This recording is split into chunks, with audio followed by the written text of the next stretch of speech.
When I was a teenager, I had a thing about Artemis the Hunter. I owned a picture book with stories about the old gods.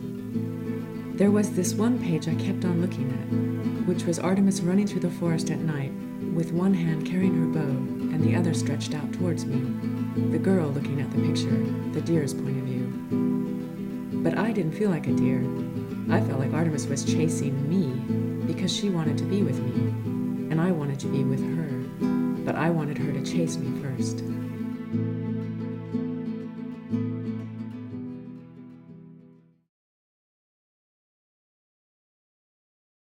Like me, he was a reporter in Afghanistan in 2001. Like me, he is a novelist.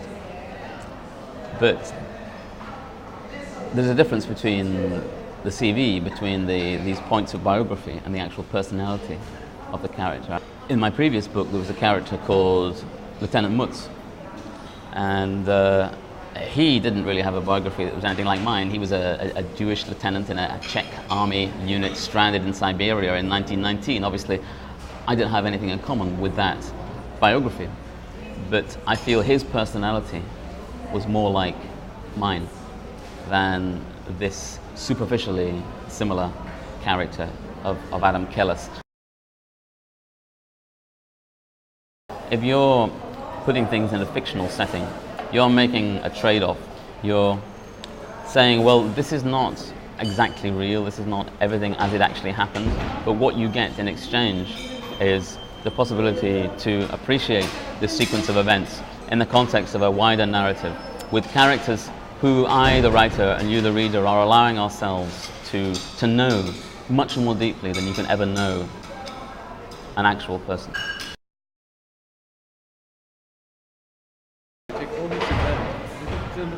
Well, you do have this device of a book within a book. I, in reality, if you like, did at one stage of my writing career consider writing the book that Kellis actually does write, namely a Tom Clancy-style thriller where the Americans are the villains instead of the other countries, as is usually the case. And but he wrote it, and I didn't.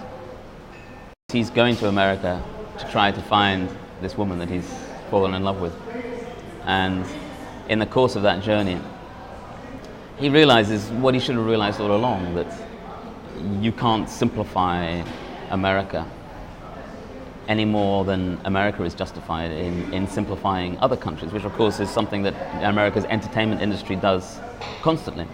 And as we all know, America's entertainment industry feeds into America's own myths and legends about itself, and there's a sort of closed loop there. Why is sex and sexuality a very important part of my novels? Because it's a very important part of life. It's the cement that holds the bricks of the world together.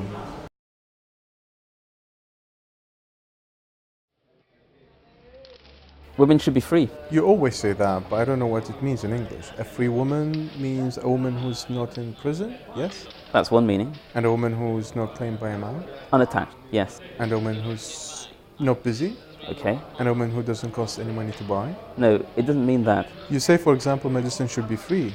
It's the same thing. Women should be free. No, it's not the same. That's bad English. Don't go on or I'll have to pay you less. Pay me less? Why pay me anything? Interpreters should be free. Tell me, is it just women who are free, or men can be free too? Men, of course. Am I free? More free than the women. So I can move to America? No. Can I move to France? No. Can I move to London? No. Can I buy a new house? I don't think so. Can I leave my wife and children? Yes. Yes, and will my children be free then? Free from me? Yes. Freedom in English means loneliness, does it not? And to be free is to be. What's the word? The word is greedy. I must be a terrorist, Adam. I hate freedom. I like being mad.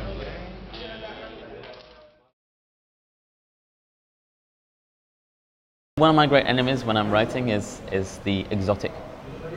This idea of we are this and they are that.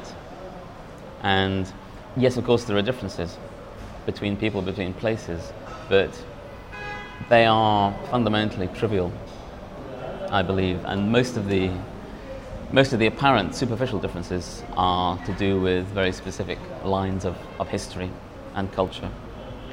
And I would hope that I always managed, whether I'm writing about an Afghan or a European or an American or anyone, to fairly represent the differences in the way they dress, perhaps, and their everyday habits, but at the same time to treat them as human as anyone else. And that is certainly one of the themes that I hope would come out of the book.